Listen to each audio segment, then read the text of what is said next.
নবনীরদ-নিন্দিত কান্তিধরম রসসাগর নাগর भूपवरं। हरे कृष्णा, दंडवत प्रणाम। हम लोग श्रीमद् भागवतम के छठे स्कंद में है, नवा अध्याय चल रहा है। आज हम लोग श्लोक संख्या 23 से कंटिन्यू करेंगे। श्रीमद् भागवतम 6.9.23 ऑनवर्ड्स।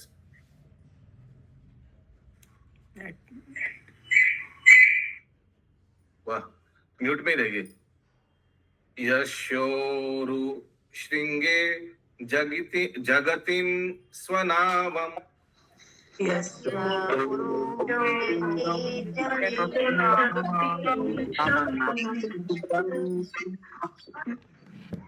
मनोर्यथा बाध्य ततार दुर्गम्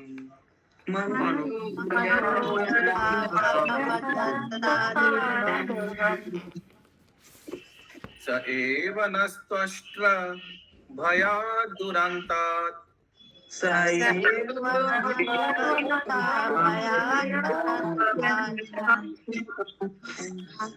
द्रष्टाशितान्वारिचारो अपि नूनाम्।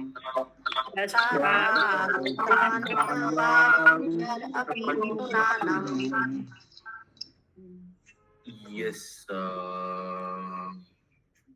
विजय गौरांग प्रभु पढ़ना चाहेंगे? बुक है सामने? नहीं सकेंगे प्रभु। मुकुंद पुराण प्रभु पढ़ना चाहेंगे? बुक है सामने? हाँ प्रभु, बोलिए अनुवाद। पहले राजा सत्यव्रत नामक मनु ने मत्स्य अवतार के सिंह में समग्र जगत रूपी छोटी नौका को बांधकर आत्मरक्षा की थी। मत्स्य अवतार की कृपा से मनु ने बाढ़ के महान संकट से अपने को बचाया था। वे ही मत्स्य अवतार त्रष्टा के पुत्र से उत्पन्न इस गंभीर संकट से हमारी रक्षा करें। अच्छा, तो ऐसे देवता लोग भगवान का स्तुति कर रहे हैं कि आप जब मत्स्य अवतार में महाराज सत्यव्रत, क्या हुआ था एक दिन महाराज सत्यव्रत ने देखा एक छोटा मछली आया, तो वो फिर बड़ा आकार ले लिया, घर में ले आया था मछली, तो घर में लाकर कहीं एक जार में रखा था तो बड़ा हो गया। मालूम है ना मत्स्य अवतार का स्टोरी? फिर बड़ा हो गया तो उन्होंने लेकर एक छोटा पूल में रखा, फिर मछली और बड़ा साइज हो गया, तो उन्होंने नदी में रखा और बड़ा साइज हो गया। फिर उनको लगा कि ये मछली कुछ गड़बड़ है, ये कोई साधारण मछली नहीं है, साक्षात भगवान है। तो उन्होंने प्रणाम किया, तो बाद में भगवान ने दर्शन दिया मत्स्य अवतार रूप में, और भगवान ने बोला बहुत जल्दी प्रलय होने वाला है, तुम सब इकट्ठा करो, एक नाव आने वाला है और निकल पड़ो। तो वही भगवान ने बचाया सत्यव्रत राजा को ना। तो उसी तरह आप भी हम लोग का रक्षा कीजिए। किन से? त्वष्टा। आप अपने, एक्चुअली त्वष्टा तो भगवान है साक्षात, भगवान का अंश अवतार है। आप त्वष्टा के पुत्र,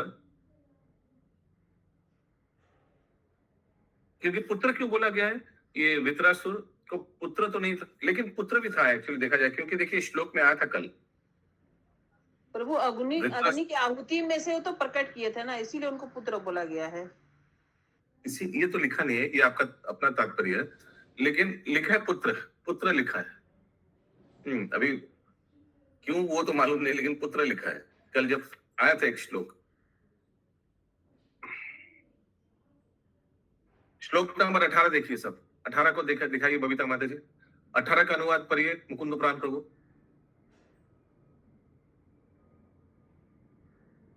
उस अत्यंत भयानक असुर ने, जो वास्तव में त्रष्टा का ही पुत्र था, अपने तत्व, बस इतना ही लिखा है, जो वास्तव में त्वष्टा का ही पुत्र था, यानी वो जो निकला यज्ञ से तो वास्तव में त्वष्टा का ही पुत्र था।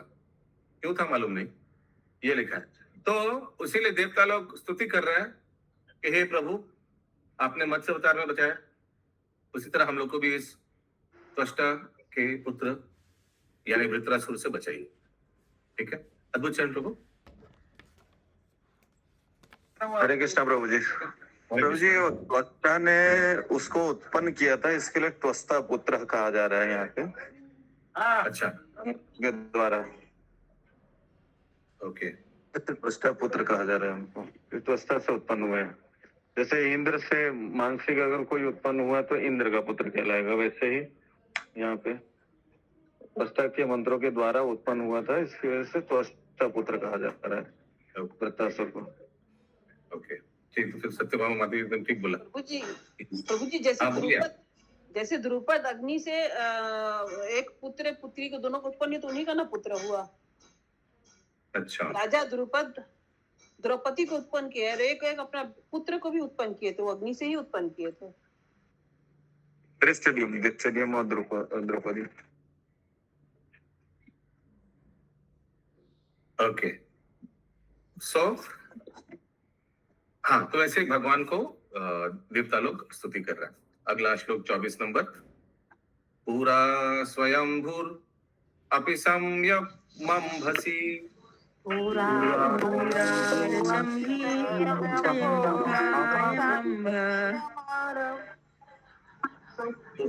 नवातोर्मि रवे कराले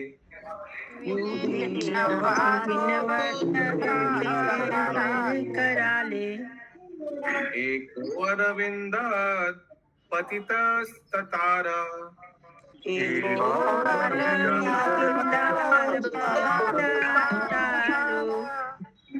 तस्मात् भयाद्येन सनो अस्तु पारा।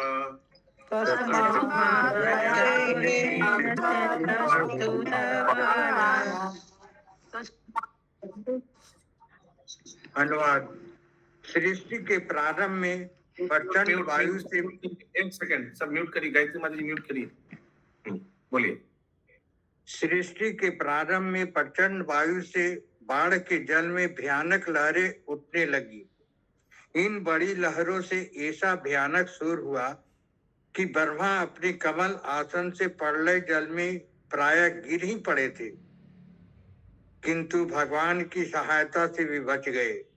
उसी प्रकार हम भी श्री भगवान से इस भाव स्थिति से अपनी रक्षा की आशा करते हैं। ठीक है, और एक उदाहरण दे दिया। अगला श्लोक 25 नंबर। या एक ईसो निज माययाना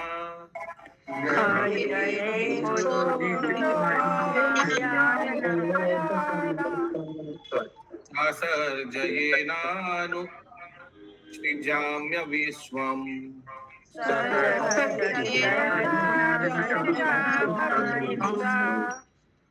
स्वयं न यस्यापि पुरा समीहता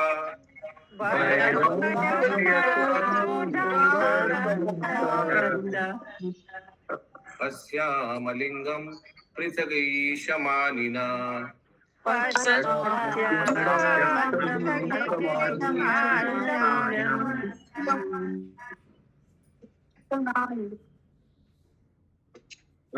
अनुवाद। पुनः पुरुषोत्तम भगवान, जिन्होंने अपनी बहिरंगी शक्ति से हमारी सृष्टि की और जिनकी कृपा से हम इस ब्रह्मांड की सृष्टि का विस्तार करते हैं, वे निरंतर हमारे समक्ष परमात्मा रूप में विद्यमान हैं, किंतु हम उनके रूप को नहीं देख पाते। हम इसलिए उन्हें देखने में असमर्थ हैं क्योंकि हम सभी अपने आप को पृथक तथा स्वतंत्र ईश्वर के रूप में मानते हैं। हरे कृष्ण। तात्पर्य पढ़े। हाँ, एक सेकंड।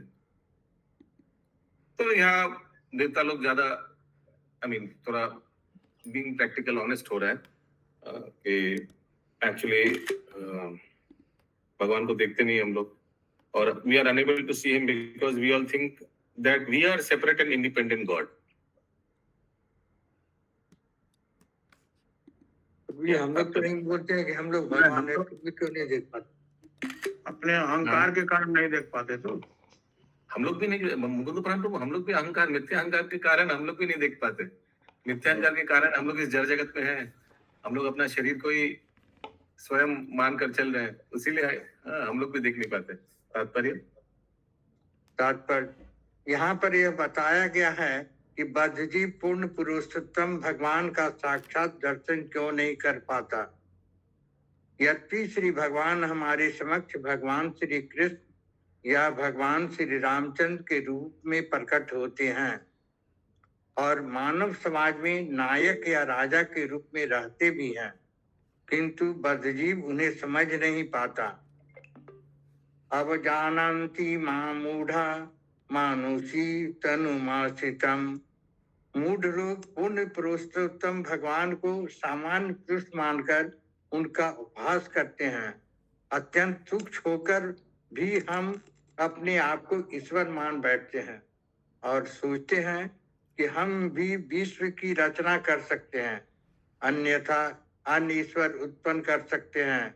यही कारण है कि हम पूर्ण पुरुषोत्तम भगवान को न तो देख सकते हैं और न समझ सकते हैं। इन संबंध में शील मध्वाचार्य का कथन है, लिंगमेव पश्याम कदाचित दरमियानस्तु देवनापि सनिव प्राय कालेषु नास्तिवीं तारमयन सोयपितु। हम सभी विभिन्न कोटियों से बद्ध होते हैं, किंतु फिर भी हम अपने आप को ईश्वर समझते हैं। इसलिए हम न तो समझ पाते हैं कि ईश्वर कौन है, न ही उनका साक्षात दर्शन कर पाते हैं। Hare Krishna. Very good.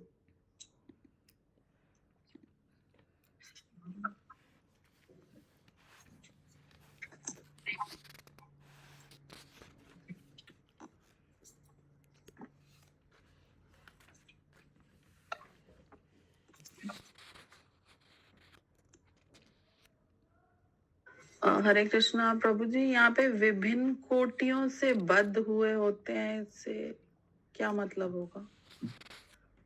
We are all conditioned to various degrees. विभिन्न कोटि ऐसे लिखा है, विभिन्न various degrees. कोई ज्यादा बद्ध है, कोई कम बद्ध है। हम लोग का तो वो अलग है ना सबके लिए। Somebody is more attached, somebody is partially attached, etc. Different qualities. Qualities, degrees, quantity. अगला श्लोक 26-27। योना सपत्नेर वृषमार्यमाना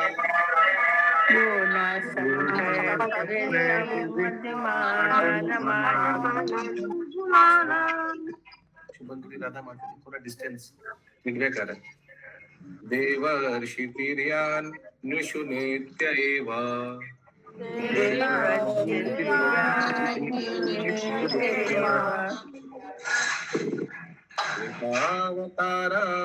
तनुभिस्वमायया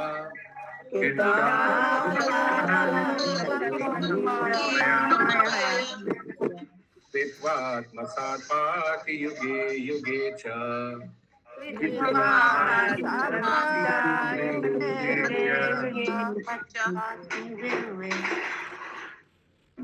बैकग्राउंड म्यूजिक जिनका आ रहा है, साउंड आ रहा है, उनको म्यूट में रहिए।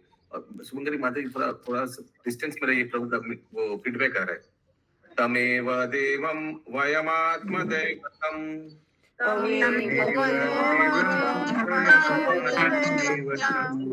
परं प्रधानां पुरुषां विश्वम् अन्यम्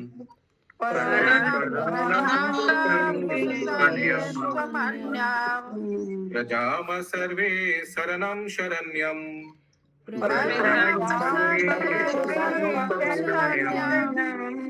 स्वनाम सनोधास यति साम महात्मा।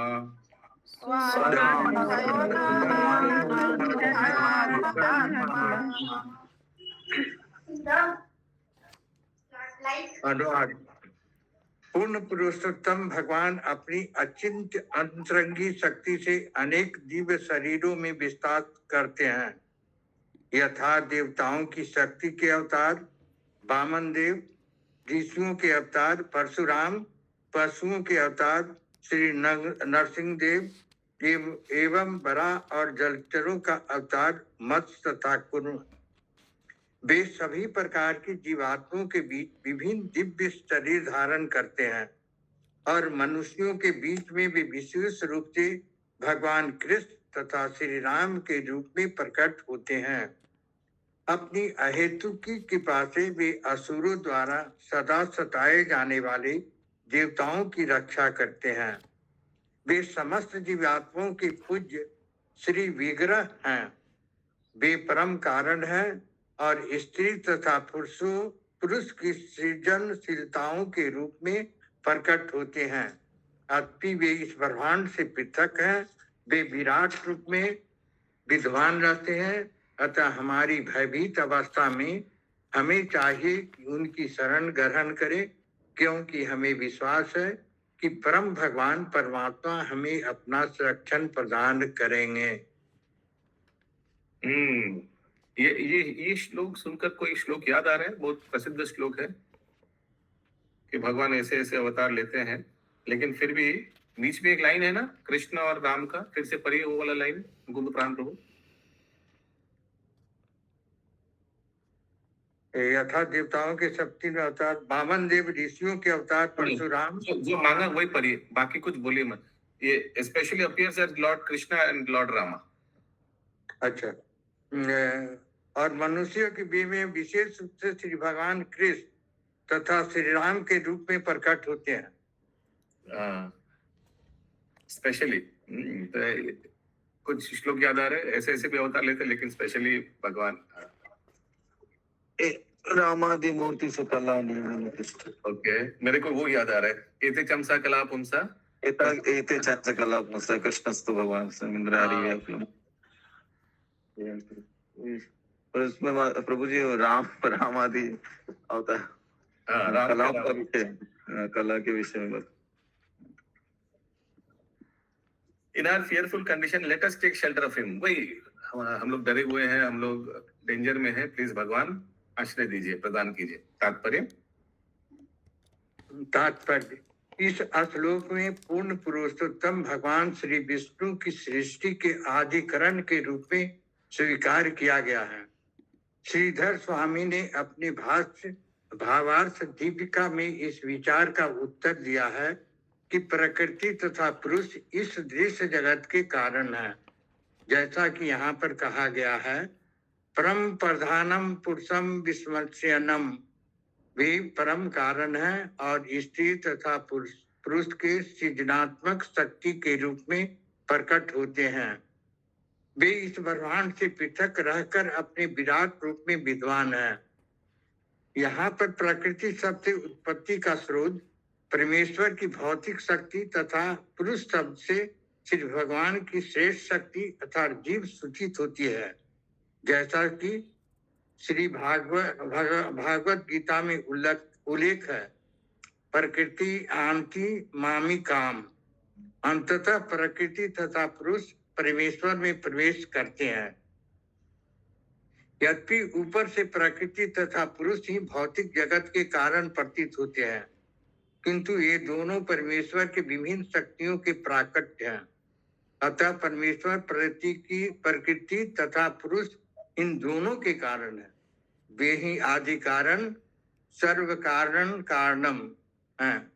नारदीय पुराण का कथन है, अविकार अपि परम प्रकृति अस्तु विकारिणी अनु प्रविश्व गोविंद प्राकृतोस्त भिद्यते। प्रकृति तथा पुरुष दोनों पूर्ण पुरुषोत्तम भगवान से उद्भव निम्न तथा श्रेष्ठ शक्तियां हैं। जैसा श्री भागवत गीता में कहा गया है, गाम आविश्य, श्री भगवान प्रकृति में प्रवेश करते हैं और तभी प्रकृति विभिन्न जगतों की सृष्टि करती है। प्रकृति स्वतंत्र नहीं है और न ही वह श्री भगवान की शक्तियों के परे है। भगवान श्री कृष्ण वासुदेव से सभी वस्तुओं के मूल कारण है। इसलिए श्री भगवान भागवत गीता 10.8 में कहा गया है, अहम सर्वस्व प्रभव मत सर्व पर्वते इति मत्वा भजन्ते माम बुधा भाव सम्मता। मैं प्राकृतिक जगत और वैकुंठ दोनों का कारण हूँ, मुझसे ही सब कुछ उत्पन्न होता है। इस प्रकार बुद्धिमान भक्तजन जो इस तत्व को भली भांति समझते हैं, वे श्रद्धा और भक्ति के साथ प्रेम पूरी हृदय से मेरा निरंतर भजन करते हैं। श्री भगवान ने श्री भागवतम 2.9.33 में कहा है, अहम मेवाग्र सृष्टि के पूर्व में विद्वान था। ब्रह्मांड पुराण में इसकी पुष्टि इस प्रकार हुई है। प्रभु जी इसको पढ़िए तो। चेष्टा कीजिए। स्मृति अव्यवधानेन आस्ते आस्ते पढ़िए, हो जाएगा। स्मृति व्यवधानेन प्रकृतित्वमिति स्थिति उभयात्मक श्रुति तत्वासुदेव पर पुमान प्रकृति पुरुषरेति सब देव की हड़बड़ी करने से नहीं, हड़बड़ी करने से उच्चारण गलत होगा। टेक योर टाइम, आराम से बोलिए। प्रकृति पुरुषश्चेति पर स्मृति व्यवधानेन प्रकृति तत्वमिति स्थित उभयात्मक श्रुति त्वादः सुदेव पर पुमान प्रकृति पुरुषेष्टि सबदेव को भी दियते। इस ब्रह्मांड की उत्पत्ति के लिए भगवान परोक्ष रूप में पुरुष और प्रत्यक्ष रूप में प्रकृति की भूमिका निभाते हैं।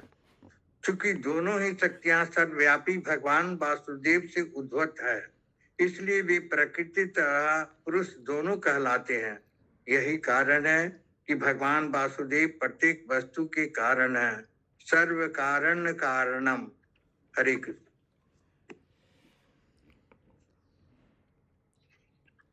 Any question? So उसी भगवान से प्रोटेक्शन मांग रहे हैं देवता लोग। 28 नंबर श्लोक, आज 32 तक है। श्री सुक उवाच इति तेषां महाराजा महाराजा एक साथ रिपीट करिए। सूरा नाम उपतिष्ठताम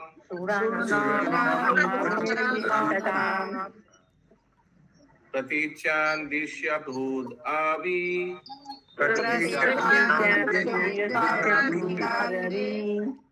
शंख चक्र गदाधरा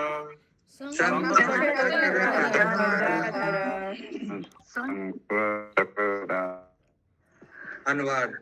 श्री सुखदेव गोस्वामी ने कहा, हे राजन, जब समस्त देवताओं ने उनकी प्रार्थना की तो भगवान श्री हरि शंख चक्र तथा गदा धारण किए हुए पहले उनके अंतःकरण में और तब उनके सम्मुख प्रकट हुए।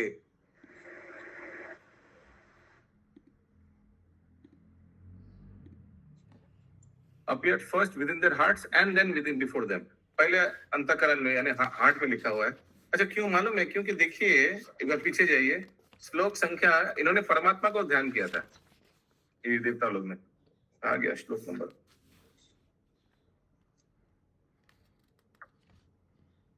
ये 20 नंबर श्लोक देखिए। 20 नंबर श्लोक थोड़ा शेयर कीजिए बबीता माता जी, अनुवाद पढ़िए 20 नंबर का। मुकुंद प्राण प्रभु। उस असुर की शक्ति को देखकर सभी देवता अत्यंत आश्चर्यचकित तथा निराश हो गए और उनकी सारी शक्ति जाती रही। अतः वे सभी परमात्मा अर्थात पूर्ण पुरुषोत्तम भगवान नारायण की पूजा करके उन्हें प्रसन्न करने के निमित्त एकत्र हुए। तो आप परमात्मा को ध्यान कर रहा था चतुर्भुज नारायण रूप में, उसीलिए अभी परमात्मा पहले चतुर्भुज रूप में दर्शन दिया हृदय में और फिर बाहर आए। ऐसे अभी पढ़िए अनुवाद फिर से।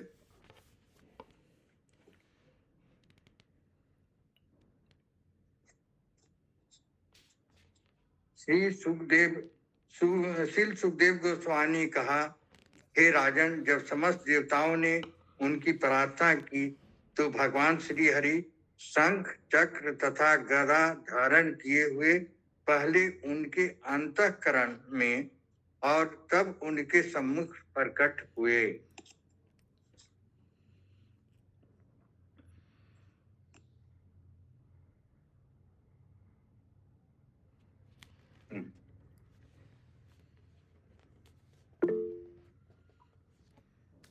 हाँ विनुता माता जी।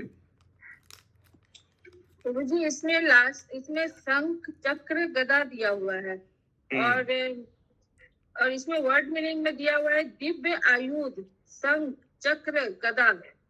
तो कौन सा सही होगा?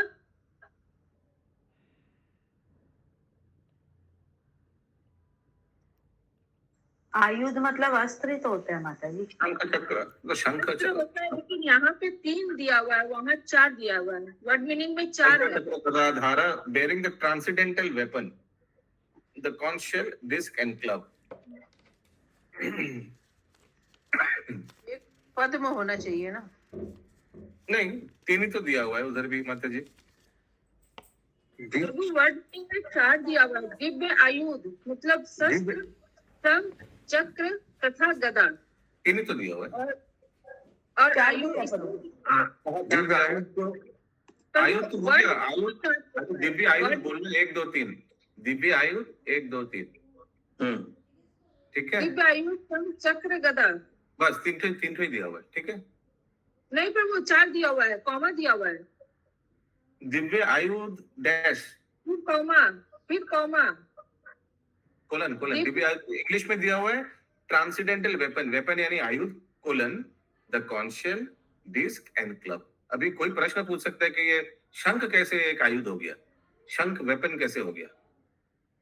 हाँ, तो शंख वेपन इसलिए कुड बी बिकॉज शंख बजाने से सब चोर चकेरे सब भर डर जाते हैं, दिव्य धनी है वो डर जाते, डर उत्पन्न हो जाता है। इस तरह से शायद वो भी एक वेपन है। यस सत्यभामा माता जी। प्रभु शंख चक्र गदा धर को ही दिव्य आयुध कहा गया है। धर को दिव्य धर्म ने धारण किया हुआ है उसको। हाँ, तो उसी को तो पीली दिव्य दिया आयुध यहाँ देखिए ना, हाँ, वो तो मैं बोला। नीचे में तो अरे दिया वो तो हुआ है। बोला ये सुभाष करेंगे मत। प्रभु जी दिव्य आयुध मतलब वही आप जो बोले ना, शंख का, शंख से भी जैसे महाभारत के युद्ध में जब शंख बजा था तो जब कृष्ण ने और अर्जुन सब ने शंख बजाए थे तो विपक्ष के जो लोग थे उनके हृदय एकदम विदीर्ण हो गए। Yes okay. प्रभु जी यहाँ पर दिव्य आयुध माने वही हो गया कि दिव्य अस्त्र है, और वो कौन कौन है? शंख है, चक्र और गदा है। ये हाँ वो तीन तो ही। यस अद्भुत प्रभु।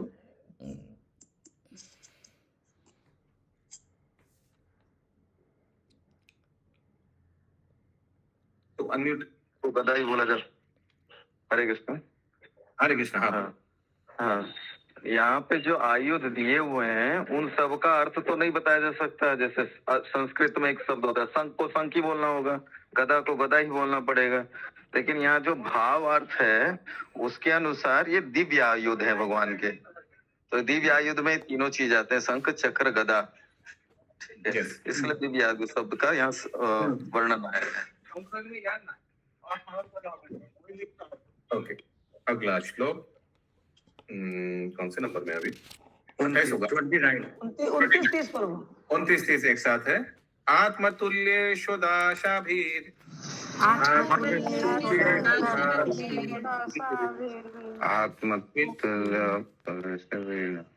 इनको मोबिल पिलाइए, इतना स्लो क्यों है? हरे कृष्ण एक साथ रिपीट होना चाहिए। विनय श्रीवत्स कौस्तुभौ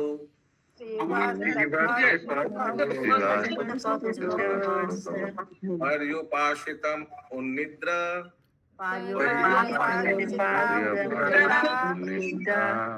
शारद अंबुरु हे क्षणम्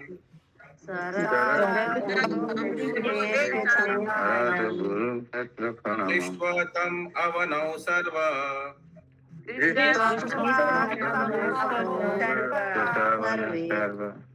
इक्ष्णनालद विक्लवा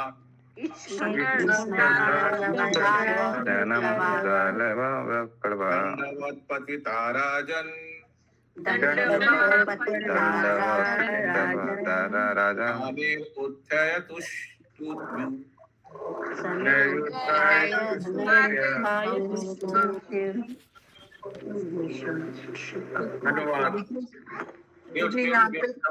म्यूट।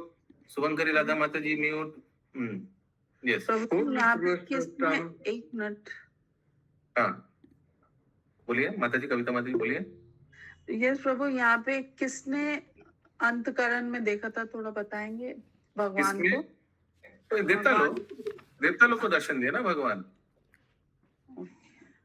हाँ, ये भी एक फैसिलिटी है वीडियो ऑन करने से। कोई दुकान में सो रहा है तो दिखाई देता है। यस आगे। अनुवाद।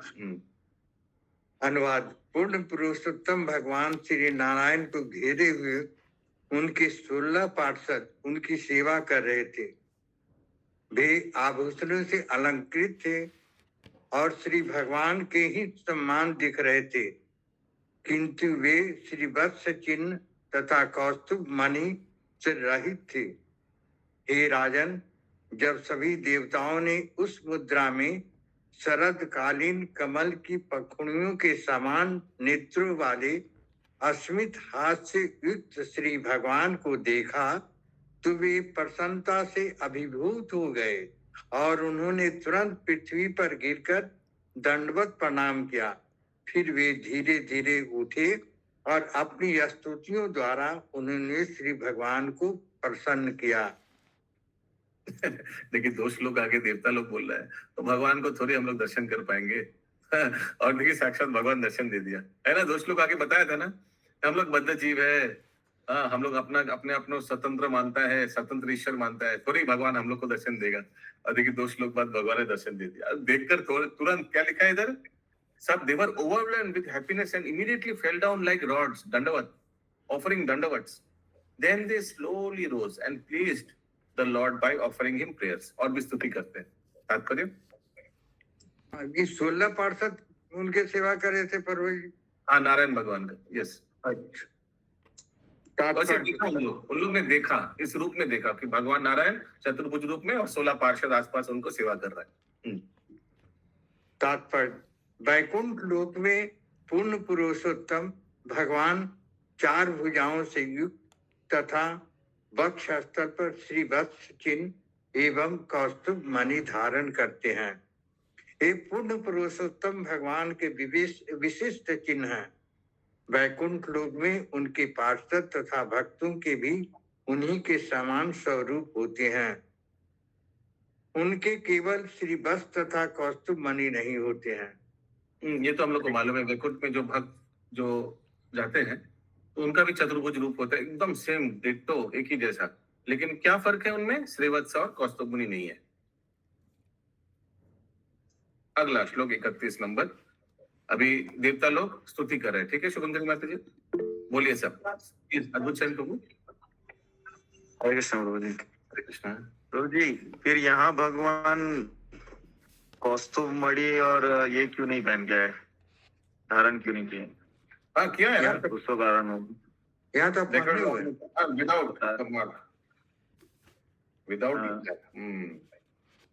Without Kaustubh mani and Shrivatsa. ठीक है, हिंदी में क्या लिखा है, ये मिसप्रिंट नहीं है ना? हिंदी में क्या लिखा है, विदाउट लिखा है क्या? प्रभु, ये पार्षदों के बारे में लिखा हुआ है, भगवान के बारे में नहीं लिखा हुआ है। भगवान पहने हुए हैं, उनके पार्षद नहीं पहने हुए हैं। नहीं, अनुवाद में, अनुवाद पढ़िए फिर से। Exactly like him, but without the mark of Shivas and the कौस्तुभ जैसा है भक्तों के विषय में। 16 जन के बारे में बोल रहे हैं प्रभु जी। हाँ, उनके जनों के बारे में बोल रहे हैं लोग। हाँ, 31 नंबर श्लोक। ठीक है, हो गया, हल हो गया। श्री देवा उचु, श्री देवा नमस्ते यज्ञ वीर्याय,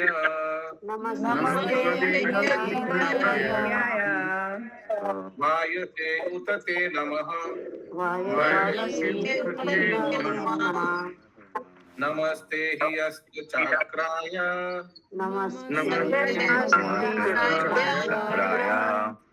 नमः पुरुहूतये,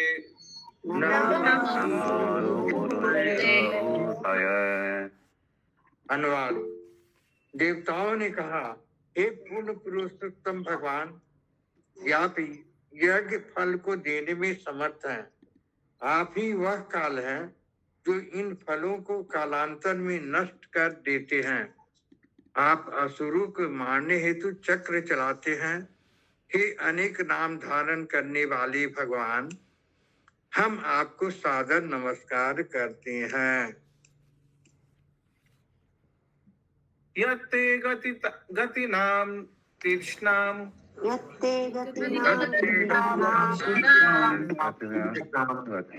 ईशितु परमं पदम, नार्वचीनो विसर्गस्य, अवतार विधुतुम अर्हति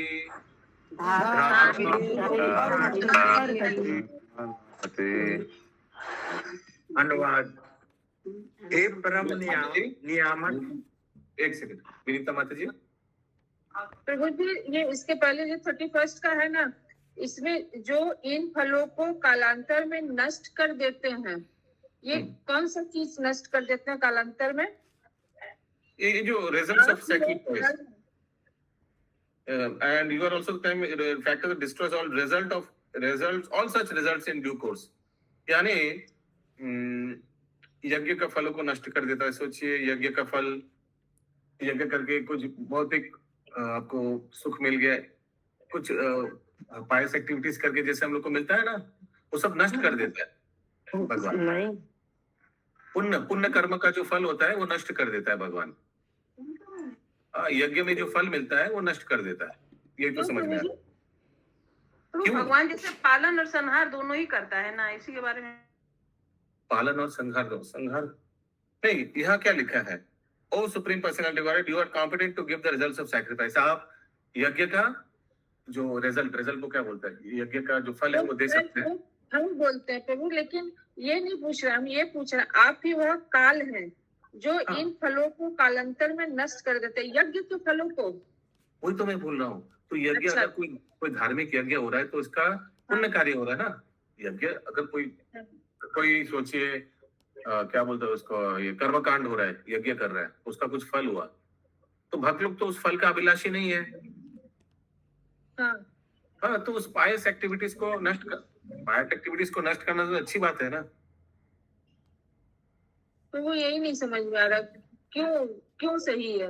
You are the one who releases the chakra to kill the demons. Oh Lord, who possesses so many varieties of name, we offer respect to. देखिए, फॉर एग्जाम्पल मेरे को जो समझ में आया, सोचिए कोई भी कर्मकांड करता है, यज्ञ करता है, उससे क्या होता है? कुछ एक अभिलाष लेकर करता है ना, कुछ भौतिक अभिलाष लेकर करता है। तो वो अभिलाष जब मिल जाते हैं, वही तो यज्ञ का फल है। तो वो फल क्या होता है? वो एक्चुअली जड़ जगत में बंधन का कारण बनता है।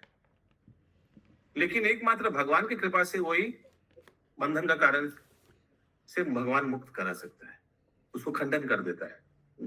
हाँ प्रभु जी, अब समझ में आया। क्या? यस, आगे मुकुंद प्राण प्रभु।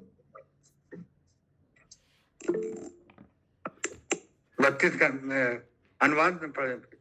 हे परम नियामक, आप तीनों गंतव्यों स्वर्गलोक में पहुंचना। हरे कृष्ण प्रभु जी। हरे कृष्ण। यहाँ पे पुण्य और पाप कर्म दोनों को खत्म करने के बाद तो भगवत धाम जा सकता है आदमी जी। तो पुण्य कर्म को जब भगवान खत्म करेंगे तभी तो हम भगवत धाम जाएंगे, नहीं तो फिर से वापस हमको पुण्य भोगने के लिए भी आना पड़ेगा। इससे भगवान जब पुण्य भी हमारा खत्म कर देंगे, पाप भी खत्म कर देंगे, हमको पुण्य और पाप के गुणों से ऊपर जब हम स्टेज हमारा पहुंचेगा तब हम भगवत धाम जा सकेंगे। यस, यहाँ पे कहने एक बार वो प्रभुपाद जी यमुना के तट पर मसाज ले रहे थे और कुछ भक्त लोग यमुना में स्नान कर रहे थे, ये बताया था ना। तो प्रभुपाद जी लेक्चर में बता रहे थे कि गंगा में स्नान करने से पाप चला जाता है, यमुना में स्नान करने से पुण्य चला जाता है। ये सुनकर भक्त लोग तुरंत उठ गए, स्नान करा तो उठ गए। बोला अरे प्रभुपाद, तो बोला क्या हुआ? बोला हमारे सब पुण्य सब चला जाएगा। प्रभु जी, यमुना में दोनों चले जाते, पाप और पुण्य। पाप और पुण्य तो चला जाता है। तो प्रभुपाद जी बोला अच्छा है ना, चला जाएगा। तो वही जैसे प्रभु ने बताया, ये दोनों जाना चाहिए, दोनों बंधन से कटना पड़ेगा, फिर भक्ति इसके ऊपर है, फिर भगवान के धाम जा पाएंगे। क्या? यस, मुकुंद प्राण प्रभु फाइनली। अनुवाद। हे परम नियामक, आप तीनों गंतव्यों स्वर्गलोक में पहुंचना, मनुष्य के रूप में जन्म तथा नरक में यातना को बस में रखने वाले हैं। फिर भी आपका परम धाम वैकुंठ लोक है। चूंकि आपके द्वारा इस दृश्य जगत की उत्पत्ति के बाद हम प्रकट हुए हैं, अतः हम आपके कार्यकलापों को समझने में असमर्थ हैं। अतः हमारे पास आपको अर्पित करने के लिए नमस्कार करने के अतिरिक्त और कुछ भी नहीं। वो पढ़ाई तो हमारे दिमाग में नहीं जाता है। हाँ बोलिए, फिर से बोलिए, लास्ट वाला पार्ट बोलिए। अतः हमारे पास आपको अर्पित करने के लिए नमस्कार करने के अतिरिक्त और कुछ भी नहीं है। Okay, we therefore have nothing to offer you but our humble obeisances. Your activities are impossible for us to understand. ठीक है, स्तुति कर रहे देवता लोग। आगे तात्पर्य। तात्पर्य, अनुभवहीन व्यक्ति सामान्यतः यह नहीं जानता है कि वह पूर्ण पुरुषोत्तम भगवान से क्या मांगे। प्रत्येक मनुष्य इस भौतिक सृष्टि के अधिकार क्षेत्र के अंतर्गत है, इसलिए परमेश्वर से प्रार्थना करते समय कौन सा वर मांगा जाए इसे कोई नहीं जानता। बहुत से लोग सामान्यतः स्वर्ग लोक पहुंचने के लिए प्रार्थना करते हैं, क्योंकि वे वैकुंठ लोक के विषय में कुछ जानते ही नहीं। श्री माधवाचार्य ने निम्न श्लोक उद्धृत किया है। देवलोकात् पितृलोकात् निर्याचपि आत्म परम तिसभ्य परम स्थानम वैष्णव विदुषा गति। कई प्रकार के ग्रह मंडल है, यथा देवलोक, पितृलोक तथा निर्य नरक। जब मनुष्य इन विभिन्न लोकों को पार करके वैकुंठ लोक पहुंचता है तो उसे वैष्णवों के परम आश्रय प्राप्त होता है। वैष्णवों के अन्य ग्रह मंडलों से कोई वास्ता नहीं है। हरे कृष्ण। और ये तीनों सभी लोग हैं, सबका भगवान नियंत्रण करता है, ये बता रहे हैं देवता लोग।